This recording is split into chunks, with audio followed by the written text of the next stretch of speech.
માધવ વિદ્યા સંકુલ ઓનલાઈન ટીચિંગમાં આપનું હાર્દિક સ્વાગત છે. વિદ્યાર્થી મિત્રો, આજે આપણે ગ્રામરનો ટૉપિક જોઈશું. સૌપ્રથમ આપણે સિમ્પલ ટેન્સ જોયા, simple present tense, simple past tense, simple future tense. પછી આપણે કન્ટિન્યુઅસ ટેન્સ જોયા, present continuous tense, past continuous tense અને ફ્યુચર કન્ટિન્યુઅસ ટેન્સ. આજે આપણે પરફેક્ટ ટેન્સની વાત કરીશું. Present perfect tense, past perfect tense અને ફ્યુચર પરફેક્ટ ટેન્સ. તો સૌથી પહેલાં જોઈએ પરફેક્ટ પ્રેઝન્ટ ટેન્સ.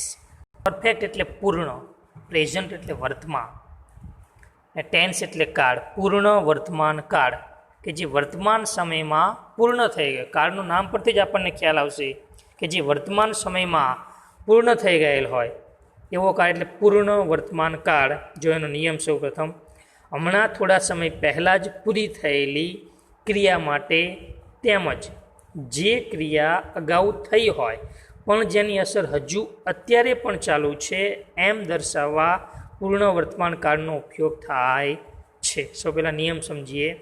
થોડા સમય પહેલાં જ પૂરી થઈ ગઈ હોય, બરાબર, વર્તમાનમાં થયું, હમણાં થોડા સમય પહેલાં પૂરી થઈ ગઈ. બીજું એવું છે કે અગાઉ પૂર્ણ થઈ ગઈ હોય પણ અસર ચાલુ હોય. આ બે વસ્તુ દર્શાવવા પૂર્ણ વર્તમાન કાળ વર્તે. એટલે નિયમ એવો થાય કે વર્તમાનમાં જ પૂર્ણ થઈ હોય એવી ક્રિયા દર્શાવવા પૂર્ણ વર્તમાન કાળ વપરાય છે. એક્ઝામ્પલ દ્વારા વધારે એક્સપ્લેનેશન જોઈએ આપણે. I have just finished my work. જો એટલે કે થોડા સમય પહેલાં જ ક્રિયા થઈ છે અને અત્યારે પણ પૂરી થયેલી સ્થિતિમાં છે. જો આપણે હમણાં કામ પૂર્ણ કર્યું હોય તો શું કહીએ કે I have just finish my work. તો થોડા સમય પહેલાં જ ક્રિયા થઈ છે અને અત્યારે પણ પૂરી થયેલી સ્થિતિમાં છે. ક્રિયા અત્યારે પૂર્ણ થઈ ગઈ છે અને ક્યારે થઈ છે? હમણાં જ, એટલે વર્તમાનમાં. એટલે પ્રેઝન્ટ અને પરફેક્ટ.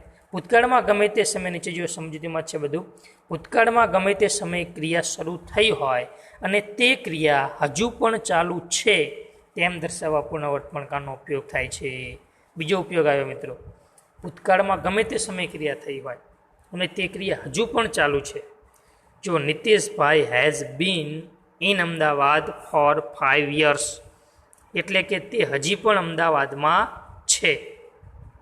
નિતેશભાઈ 5 વર્ષથી અમદાવાદમાં રહે છે અને હાલમાં પણ છે એવું દર્શાવવામાં આવે છે. Has been in Ahmedabad for 5 years. એટલે કે તે હજી પણ અમદાવાદમાં છે. આ કાળમાં મુખ્ય વસ્તુ એ યાદ રાખવાનું છે કે આ કાળમાં આઈ, વી, યુ, ધે સાથે હેવ આવે છે, જ્યારે હી, સી અને ઇટ ત્રીજો પુરુષ એક વચન હોય એની સાથે હેઝ આવે છે. હેવ અને હેઝ સાથે ક્રિયાપદનું ભૂત કૃદંત આવે છે. આટલું યાદ રાખવાનું છે. હી, સી, ઇટ સાથે હેઝ, આઈ, વી, યુ, તે સાથે હેવ અને એની સાથે મેસા, પીપીટી એટલે કે ક્રિયાપદનું ભૂત કૃદંત.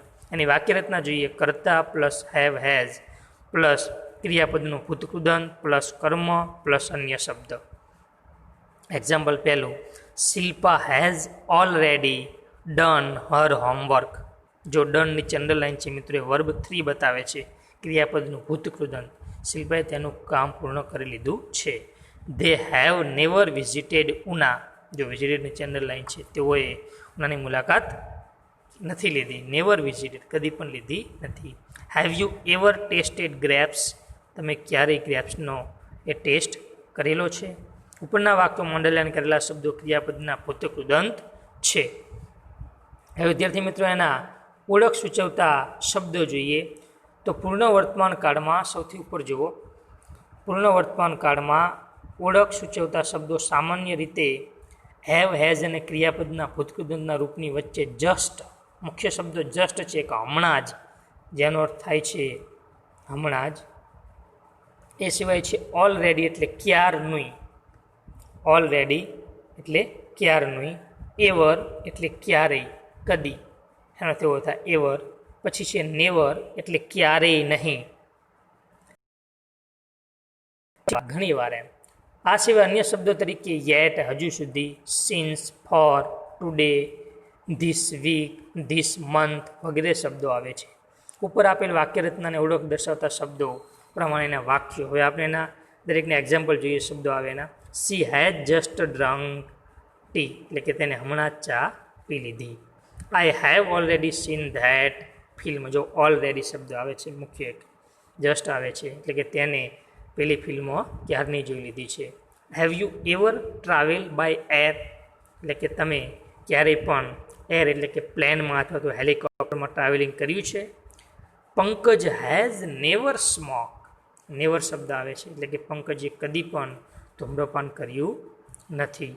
Meena has not written my book yet, જો 5મું એક્ઝામ્પલ, યેટ એટલે હજુ સુધી, મીનાએ હજુ સુધી પણ મારી બુક પાછી આપી નથી. આ રીતે ઓપન શબ્દ આવે છે સિન્સ, 8મા એક્ઝામ્પલમાં ફોર, 9મા એક્ઝામ્પલમાં ટુડે. આ રીતે અંડરલાઇન કરેલા શબ્દો ઓળખ દર્શાવે છે. ખાસ યાદ રાખો, એવરનો ઉપયોગ પ્રશ્નાર્થ વાક્યમાં થાય છે. યેટનો ઉપયોગ મોટે ભાગે નકાર વાક્યમાં થાય, જે સામાન્ય રીતે વાક્યને અંતે આવે છે. જો એવરનો ઉપયોગ પ્રશ્નાર્થમાં થાય, આપણે જોઈએ ઉદાહરણ practical, have you ever scene Taj Mahal, તમે ક્યારેય તાજમહાલ જોયો છે. અને યેટનો ઉપયોગ નકાર વાક્યમાં થાય છે. આપણે એક્ઝામ્પલ જોયું, એક્ઝામ્પલ નંબર 5. હવે સિન્સ અને ફોર એ શું દર્શાવે છે જોઈએ તો સિન્સ ક્રિયા ક્યારથી શરૂ થઈ અને ચાલુ રહી તેનો નિશ્ચિત સમય દર્શાવે છે. તેથી તેની સાથે નિશ્ચિત સમય દર્શાવતા શબ્દો મુકાય છે, જેમ કે સિન્સ 5 o'clock 5 વાગ્યાથી, સિન્સ સન્ડે રવિવારથી, સિન્સ જૂન મહિનાથી, સિન્સ 2003 2003ના વર્ષથી વગેરે. બરાબર, ચોક્કસ સમયગાળો હોય તો સિન્સ વપરાય અને અનિશ્ચિત સમયગાળો હોય, ચોક્કસ ન હોય તો ત્યારે ફોર વપરાય. જો ફોર ક્રિયા ચાલુ રહેવાનો સમયગાળો દર્શાવે છે, તેથી તેની પછી સમયનો ગાળો બતાવે છે, જેમ કે ફોર 2 hours 2 કલાકથી, તો ચોક્કસ ના કહેવાય આને. ફોર 3 days 3 દિવસથી, ફોર ધ લાસ્ટ 4 month છેલ્લા 4 મહિનાથી, ફોર એ લોંગ ટાઈમ લાંબા સમયથી વગેરે. એ સમયગાળો અનિશ્ચિત દર્શાવે છે, જ્યારે સિન્સ છે ચોક્કસ સમયગાળો દર્શાવે કે 5 o'clock 5 વાગ્યાથી, તો સિન્સ આવે ત્યાં. પણ એમ કે four long time, short time, 2 hours, બરાબર, તો ત્યાં ફોર આવે છે. એક્સરસાઇઝ 6 છે એ વિદ્યાર્થી મિત્રો તમારે કરવાની છે. અને આની અંદર તમારે શું લખવાનું છે તો દરેકની વાક્ય રચના, હકારની, નકારની અને બધાને એક એક્ઝામ્પલ જે છે એ લખવાના, એક લખવાના. એક્સરસાઇઝ જે આવે 5 એ બ્લેન્ક્સ તમારે કરવાની રહેશે.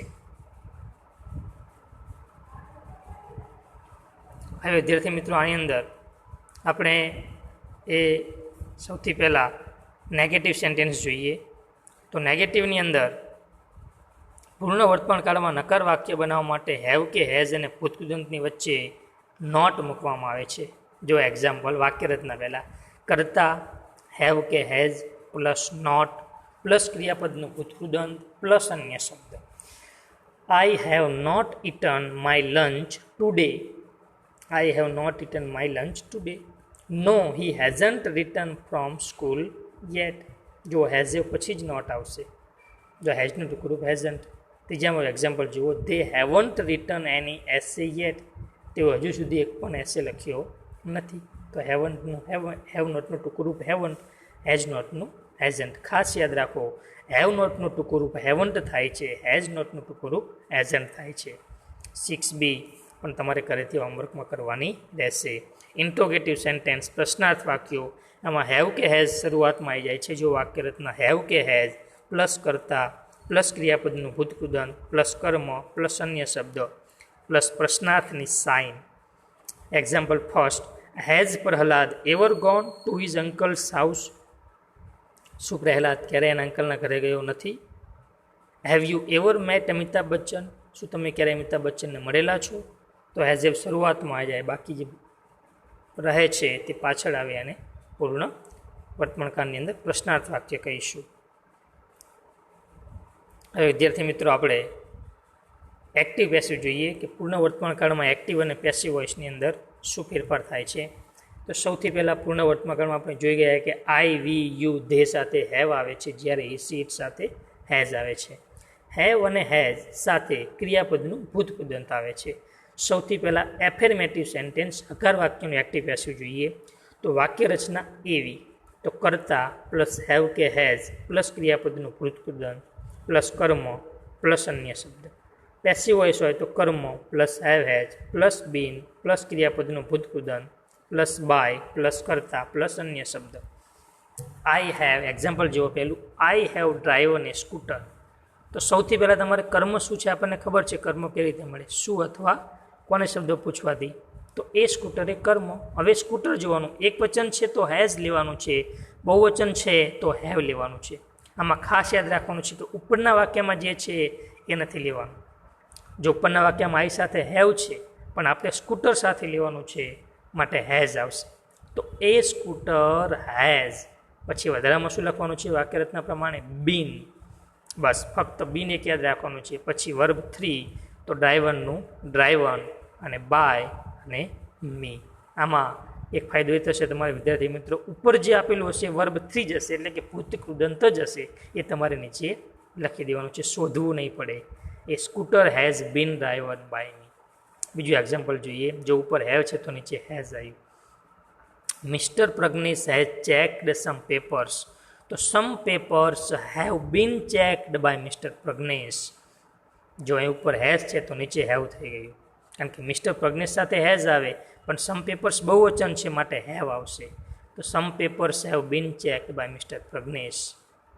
બરાબર. ત્રીજું જોઈએ. They have been helped by Mukesh. Passive વોઇસને એક્ટિવ કરવું હોય તો કરતા આગળ લાવવાનો છે. Mukesh has helped them. જો એનું ઉપર પેસિવ છે, they have been helped by Mukesh. Negative જોઈએ તો એની વાક્યરચના આપેલી છે, એમાં હેઝ હેવ પછી નોટ મૂકવાનું છે, બાકી બધું એનું એ જ છે. બરાબર. જો એક્ઝામ્પલ પહેલું જોઈએ, એની વાક્યરચના આપેલી જ છે. એક્ઝામ્પલ જુઓ. We have not cooked the food yet. તો કર્મ શું છે? The food. એક વચન છે એટલે હેઝ, પછી ઉપર નોટ છે એટલે નીચે નોટ લાવવાનું. Has not been cooked by us yet. ફક્ત અને ફક્ત તમારે વધારાનું એ જ લાવવાનું છે કે હેઝ નોટ બીન. બીન તો પહેલાંમાં લાવતા જ હતા, પણ હેઝ પછી ફક્ત નોટ લખવાનું છે, પછી બીન લાવવાનું છે. બરાબર. We have not cooked the food yet. તો the food has not been cooked by us yet. નીચેનું જો પેસિવ વોઇસ આપેલું છે. My dictionary hasn't been written by Jayshree today. તો Jayshree hasn't written my dictionary today એવું વાક્ય છે. એક તો પેસિવનો આપણે પ્રશ્નમાં જવાબ જોઈએ. My dictionary hasn't been written. જેવો હેઝન્ટ હેઝ નોટ લખો અથવા હેઝન્ટ લખો. Been written by Jayshree today. ઇન્ટ્રોગેટિવની અંદર હેવ કે હેઝ શરૂઆતમાં આવી જશે.